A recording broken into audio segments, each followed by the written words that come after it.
Olá!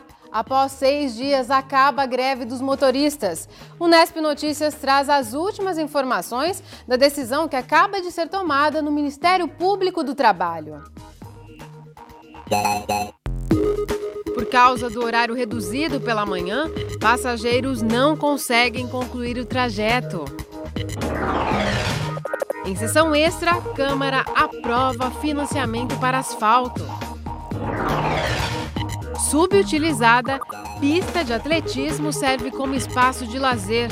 Enquanto os alunos treinam para se tornar campeões nesse esporte, a garotada do bairro aproveita o espaço para soltar pipa e andar de bicicleta.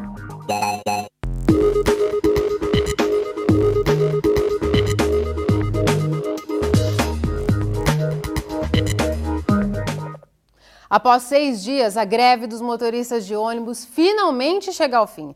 A decisão foi tomada agora há pouco, após a assinatura de um termo de ajustamento de conduta. O repórter Guilherme Tavares acompanhou as mais de 2 horas de reunião. Em uma reunião realizada agora à tarde no Ministério Público do Trabalho, os motoristas decidiram aceitar as propostas das empresas e encerrar a greve. A comissão grevista, que representa os trabalhadores, decidiu aceitar o aumento salarial de 8,5% e também o aumento oferecido para o Vale Alimentação e na participação de lucros e resultados. Os motoristas que participaram da greve também conseguiram 6 meses de estabilidade. Hoje, eles ainda circulam com 70% da frota até o final do expediente nesta noite, mas a partir de amanhã os ônibus voltam a circular normalmente em Bauru. Guilherme Tavares para o Nesp Notícias. No acordo assinado, também ficou combinado que as horas não trabalhadas serão compensadas por meio de banco de horas até o fim do ano.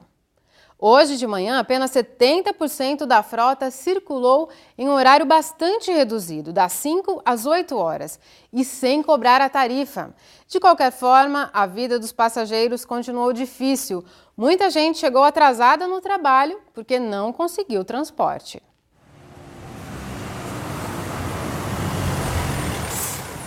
Na Avenida Rodrigues Alves, os pontos amanheceram cheios. No 7º dia de greve, os ônibus voltaram a circular parcialmente. No começo do dia, rodaram das 5 às 8 horas da manhã.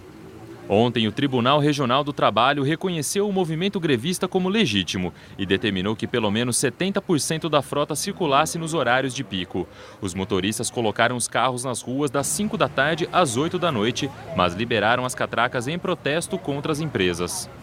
Hoje, mais uma vez, os usuários não pagaram a viagem. As portas traseiras ficaram liberadas para entrada e saída de passageiros. Mas nem por isso a situação agradou quem depende dos coletivos para trabalhar logo cedo. Apesar dos ônibus terem voltado a circular nos horários de pico, o serviço não é suficiente para atender a população. Muitas linhas não passam nos horários que os usuários estão acostumados a pegar e nos pontos tem bastante gente insatisfeita. Está uma bagunça, eles estão com desrespeito com a população, porque eu nunca vi igual uma coisa dessa. A gente compra o passe por mês inteiro, eles fazem essa palhaçada deles, agora você está pagando lá da Falcão até no centro R$20 de mototáxi, é brincadeira e ninguém faz nada.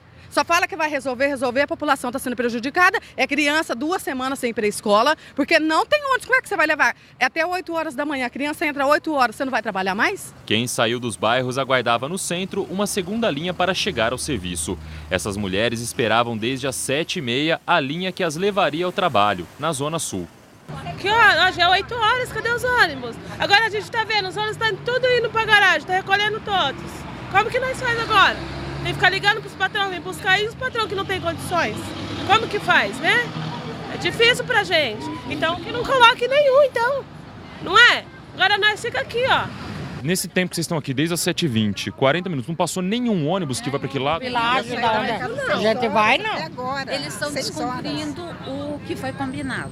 Perto das 8 da manhã, os carros já estavam cheios. Correria dos passageiros para conseguir pegar o ônibus certo. Com o horário de circulação quase terminando, tinha gente no celular tentando uma carona ou explicando por que ia atrasar. Mesmo depois das 8 da manhã, muita gente permanecia nos pontos. A população reclamava que os motoristas não cumpriram os horários previstos e começaram a recolher os carros mais cedo. Eu saí 6 horas pegando e vim para cá, estou aqui desde as 7h30. Já tive no ponto esperando lá, não passou, vim para cá desde as 7h30 da manhã esperando o ônibus para ir trabalhar, que eu entro às 8 horas, que a minha patroa conta comigo lá também que tem criança, e não passou ônibus nenhum até agora. Agora todos que tá passando, aí eles falaram pra gente, passou tudo, que era até 8 horas da manhã. 7h30 já não passou mais ônibus para ir pro lugar que a gente tem que ir. Eu mesmo vou pro Samambaia e não passou ônibus, estou aqui esperando até agora. Liguei agora pro meu patrão para falar, pegou a gente lá na porta de casa, deixa a gente aqui nos centros.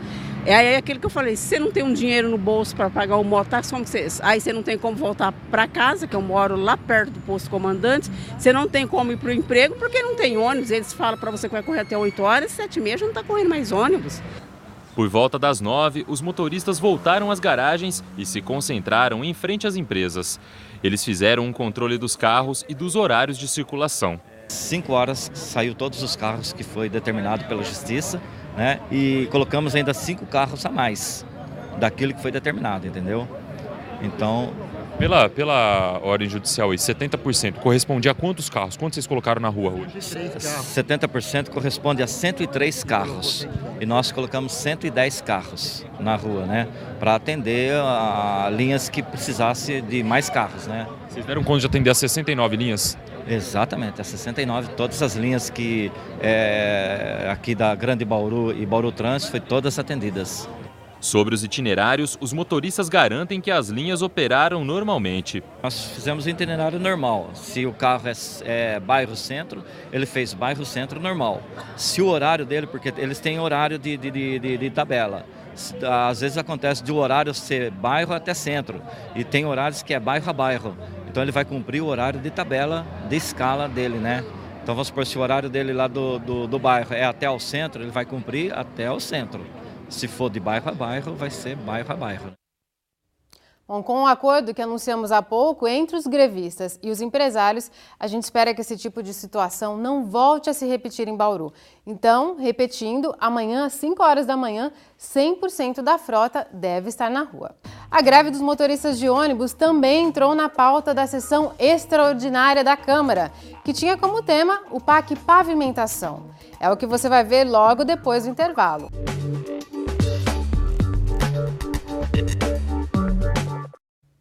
Hoje, quinta-feira, foi o dia de sessão extraordinária da Câmara de Vereadores de Bauru.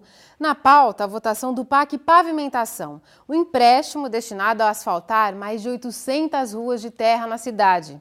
Apesar da pauta exclusiva, a greve de ônibus também entrou em discussão.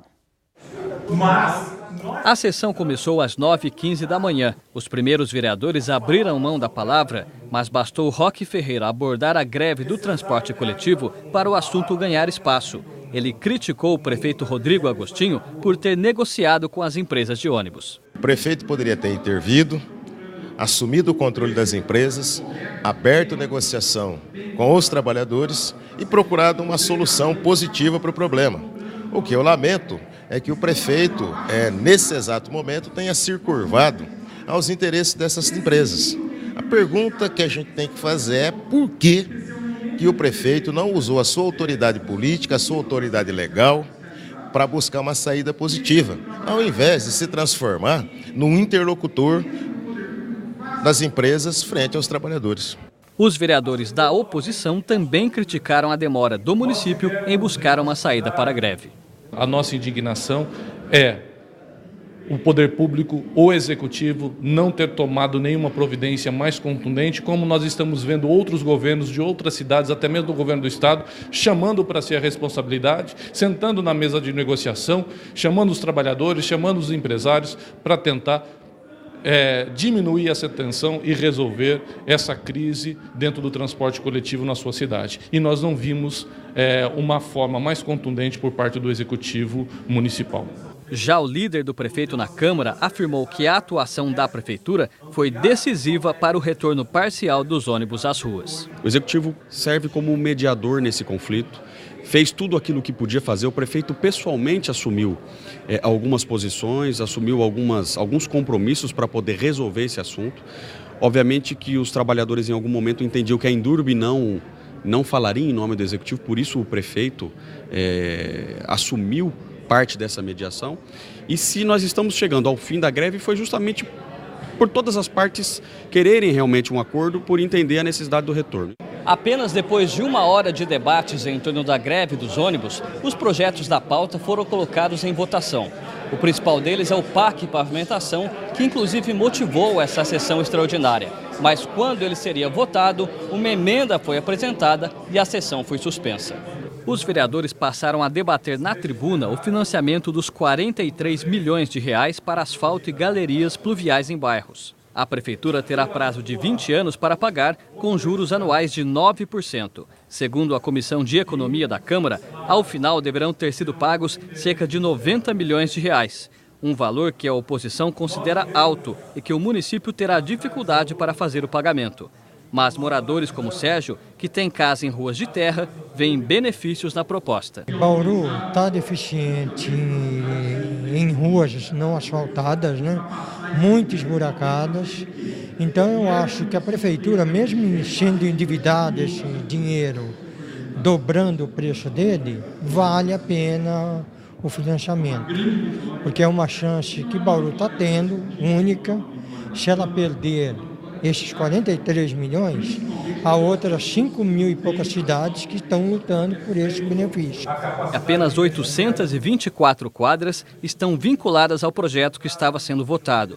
Qualquer quantidade acima deste número dependerá de sobra de dinheiro dentro dos 43 milhões de reais durante o processo de licitação.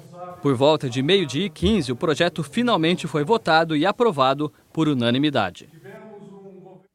E ontem à noite, profissionais da saúde protestaram em frente à Câmara Municipal contra o projeto de lei do ato médico.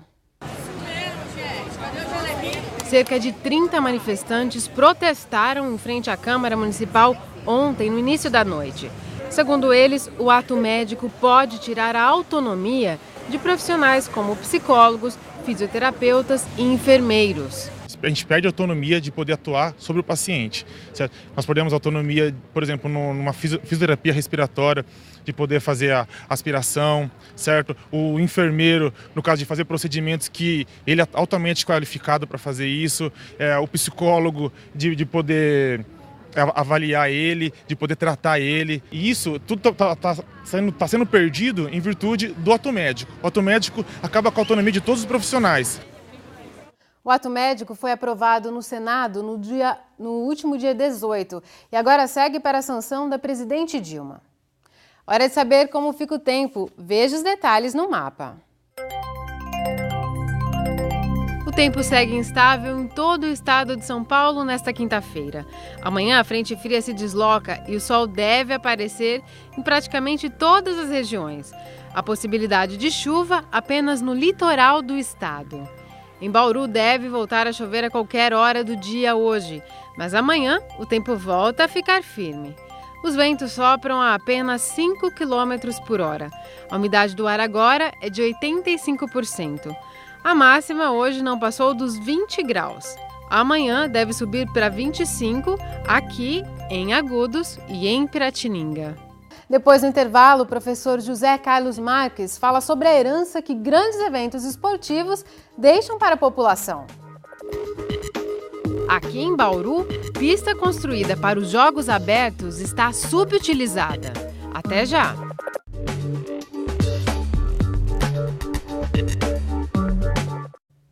Hoje de manhã, estudantes da Unesp ocuparam a reitoria da universidade na capital.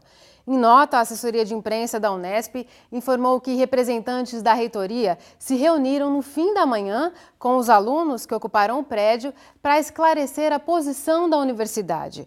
Uma nova reunião está sendo realizada neste momento com a vice-reitora Marilza Cunha Rude.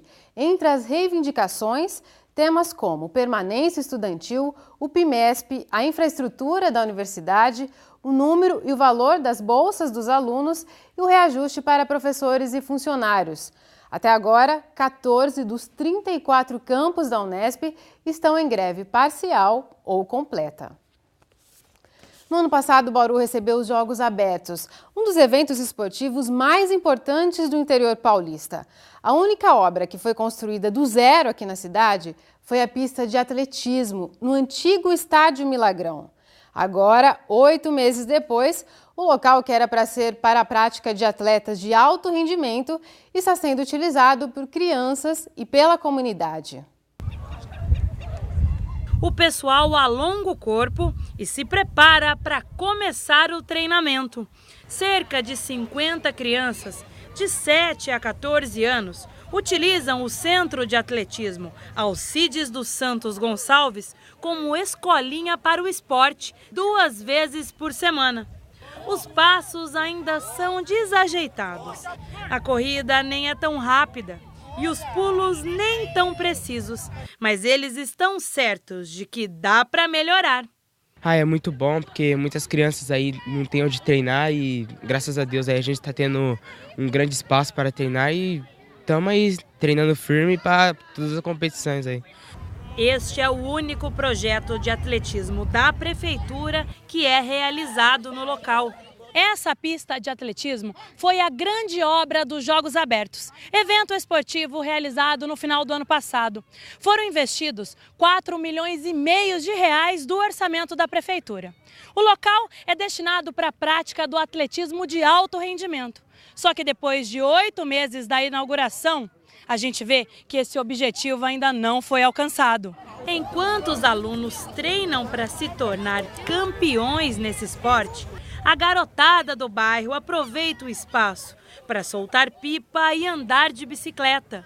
Os pezinhos dos futuros atletas estão descalços. E entre os saltos e passos rápidos, aparece sempre um cachorro. Aliás, são eles que correm e espantam os pássaros. Mesmo assim, quem coordena a utilização do local não acha que ele está subutilizado. Nós já fizemos várias competições de alto nível aqui já. Tivemos jogos abertos, jogos da federação, pró-atletismo, juventude e está sendo utilizada. Agora nós teremos que utilizar mais. O problema é que o local não oferece infraestrutura adequada para atletas profissionais. O gramado já está gasto. Não há arquibancadas ou vestiários. Até os amadores percebem as dificuldades de treinar no local. Eu moro bem distante daqui. Para vir de lá, chegar aqui às vezes não tem banheiro, não tem água. Então complica um pouco, né? Então, mas eu acredito que logo vai ter. Porque a pista em si é legal. Eu gosto do tapete, o declive dela. Tem algumas irregularidades para quem conhece o fundo. Mas para início tá bom. Quando chove, a água empoça na pista que tem padrão internacional. São 7.000 metros quadrados e 8 raias. O vereador Fabiano Mariano, do PDT, é membro da Comissão de Esportes da Câmara e está acompanhando a situação do projeto. Nós já mantivemos um contato com o senhor secretário de Obras e ele nos disse, nós já sabemos também, do investimento, do recurso que tem para que se faça o investimento aqui na pista de atletismo, que é na casa de 2 milhões de reais. O que eu já me comprometi a fazer é verificar onde está esse recurso, qual a situação dele, em qual secretaria ele está parado para que isso não perdure por mais tempo. Porque é inadmissível uma estrutura dessa, onde foram gastos mais de 4 milhões de reais, está ainda assim sem uma utilização devida, né? O Cabo Alcides, ícone do esporte na cidade, tanto que dá nome ao centro de atletismo, acredita no desenvolvimento da pista. Essas crianças, se não estivessem aqui, onde estariam? E é isso que você viu aí, nós estamos aí com as crianças de várias faixas etárias e eles poderão ser serão os futuros do atletismo de Bauru. Os pequenos que descalços ensaiam as primeiras corridas já sonham com o futuro. Qual é o seu grande sonho agora? Treinar bastante para ser campeão. Nós tentamos falar com o secretário municipal de esportes, Roger Barudi, mas ele disse por meio da assessoria de imprensa que não daria entrevista sobre o assunto e indicou o Cabo Alcides para falar em nome da secretaria. Para comentar essa situação, que não acontece só aqui em Bauru, mas no país todo, ainda mais agora, com o Brasil recebendo grandes eventos esportivos, nós vamos conversar com o professor da Unesp, José Carlos Marques, que estuda comunicação e esporte. Zeca, muito obrigada por sua presença aqui no Unesp Notícias. Eu que agradeço o convite. Zeca, assim que ele é chamado pelos alunos, né, Zeca? Isso. Bom, nós estamos acompanhando as manifestações pelo Brasil todo e elas questionam os gastos do Brasil com a Copa. E quando a gente se depara com uma situação como essa, dessa pista de atletismo em Bauru, vem essa reflexão de que as pessoas precisam acompanhar também o que acontece com esses equipamentos esportivos depois que esses eventos acabam, né? Bom, o caso de Bauru parece que é um micro-retrato de uma realidade nacional. Ou seja, uma pista que custou um valor que eu não tenho nem condições de avaliar se foi muito ou se foi pouco, mas o fato é que é uma pista que custa X, precisa de metade desse orçamento para poder ter condições de pleno uso. Então, a gente depende muito do esporte olímpico no Brasil, dessa boa vontade e voluntarismo de algumas pessoas, né, como a gente viu na matéria, e do surgimento de um atleta com muito espírito de competição que possa galgar outros parâmetros. Agora, o problema é que a pista atual não tem condições de sediar um evento de alta competição. Porque falta a estrutura do entorno, arquibancada, sanitária, etc. E ela também não está apropriada para fazer o que a gente chama de esporte educação, que é atender, por exemplo, as crianças em idade escolar. Então, se é um espaço público, o que a prefeitura poderia fazer? Aulas de educação física, com alguma periodicidade, que acontecesse nesse espaço, para a rede pública, para a rede municipal de ensino, para que pudesse ter um uso, pelo menos uma volta à população da cidade, de um investimento do próprio município, da própria prefeitura. No caso das manifestações que acontecem hoje, eu acho que, por mais que a FIFA tente desvincular esses movimentos da realização da Copa das Confederações, da Copa do Mundo, eu acho que é impossível fazer isso. Até porque essas manifestações sabem e querem esse protagonismo em função do evento que está acontecendo, de um mega evento que é a Copa das Confederações. E, obviamente, já imaginando o que pode acontecer no ano que vem com a Copa do Mundo. Então, não é à toa que as manifestações são pautadas e acontecem em torno dos estádios. Estádios que custaram também outros valores exorbitantes para ficarem prontos. E você acha, Zeca, que questionar esses valores agora, neste momento, ainda é válido? Bom, antes tarde do que nunca. Eu acho que houve momentos em que a população poderia fazer um questionamento primeiro, por que o Brasil aceitou ser sede da Copa? Eu não fui consultado, você não foi consultada, quer dizer, foi uma decisão de Estado, de governo, de trazer a Copa, de trazer a Olimpíada para o Rio de Janeiro, a mesma coisa. Ou seja, a população não pôde sequer opinar, né, se o Brasil gostaria de sediar isso. Se é a prioridade do país. Se é a prioridade, até porque a gente sabe que o Brasil tem uma série de desigualdades sociais e de estruturas básicas de saneamento básico, abastecimento de água, transporte, educação, saúde. Então, fazer um evento desses fica um descompasso. O cidadão comum pensa, eu pago os meus impostos, eu faço tudo direitinho e eu não vejo uma contrapartida do poder público. E quando a gente sabe que os poderes municipal, estadual e federal estão envolvidos num evento como esse, a indignação, obviamente, ganha essa dinâmica que a gente tem visto nas ruas. Quer dizer, não é à toa que as pessoas pedem hospitais padrão FIFA, escolas padrão FIFA, transporte padrão FIFA, porque parece que o Brasil prioriza um padrão FIFA para a organização de um evento e não prioriza para outras questões. Aliás, questões que têm a ver com o próprio evento. Porque a questão de acessibilidade e transporte tem a ver com o evento. Mas fica a herança para sempre, né? Para a cidade. Fica para sempre. Mas hoje a gente não tem uma estrutura nem para o evento e nem para a população. Nem que atenda às demandas atuais Aeroportos, das pessoas. por exemplo, os casos que a gente viu em Recife, de que a torcida para ver o jogo no estádio de Recife demora 2 horas para chegar ao estádio e não tem transporte coletivo, de metrô, trem, para poder voltar ou para poder ir, é um exemplo de que a Copa está acontecendo hoje em algumas cidades que não estão preparadas para o evento do ano que vem. Né? Zeca, e essa destinação adequada para esses equipamentos esportivos, no caso da Copa, que já estão praticamente concluídos, no caso dessa pista de atletismo aqui em Bauru, você acha que cabe só ao poder público? Bom, no caso da pista de atletismo, como é um espaço público, uma solução plausível, execuível, seria fazer uma parceria com a iniciativa privada. Um grande patrocinador interessado em fomentar o esporte, seja o esporte educação, o esporte competição, poderia render frutos. Né? Alguns institutos, alguns organismos, algumas fundações poderiam fazer esse tipo de parceria e pelo menos dotar de algum uso mínimo essa estrutura que a princípio parece bonita. A gente vê a pista, quer dizer, os jogos aconteceram ali. Pista de excelente qualidade. No caso dos estádios, eu acho que alguns terão um uso posterior à Copa do Mundo. Alguns provavelmente vão ter um uso diferenciado. Não dá para imaginar hoje que cidades que são sempre citadas como Cuiabá e Manaus vão ter um uso dos estádios, como vai ter o Maracanã, como vai ter o Mineirão em Belo Horizonte, como vai ter o estádio de Recife. Então a gente precisa pensar muito bem como é que a gente escolheu essas cidades para sediarem a Copa. E eu sempre digo, o Brasil optou por fazer uma espécie de círculo turístico em torno do país, que eu acho até interessante. Mas não é à toa que nós temos a Amazônia representada, o Pantanal, a região sul, a região sudeste e o nordeste. E o centro-oeste com Brasília como o Planalto Central aí que vai fazer... Mostrar toda essa diversidade do país. Uma diversidade cultural, uma diversidade regional, uma diversidade econômica. Eu acho interessante, mas é uma Copa que não é sustentável economicamente. As seleções vão fazer deslocamentos constantes, né? Coisa que é pela primeira vez na história... A logística não é simples, né? Da Copa, normalmente as seleções ficavam sediadas numa única sede, numa única cidade, e faziam 3 jogos na primeira fase no mesmo estádio. Nessa Copa, o Brasil vai fazer um zigue-zague aéreo que gera desgaste de transporte de imprensa, torcedores, dirigentes, jogadores. Para a gente concluir rapidamente, Zeca, o Zeca acompanhou alguns jogos da Copa das Confederações. O Brasil está preparado para receber a Copa do Mundo? Eu acompanhei 2 jogos no Rio de Janeiro, um no domingo, México e Itália, e outro numa quinta-feira, um dia útil, que é dia de manifestação no Rio, inclusive, semana passada, que foi Espanha e Tahiti. Eu acho que o Rio hoje tem condições de sediar um jogo da Copa pela experiência pessoal que eu tive de me deslocar de metrô e de conseguir chegar e voltar com facilidades.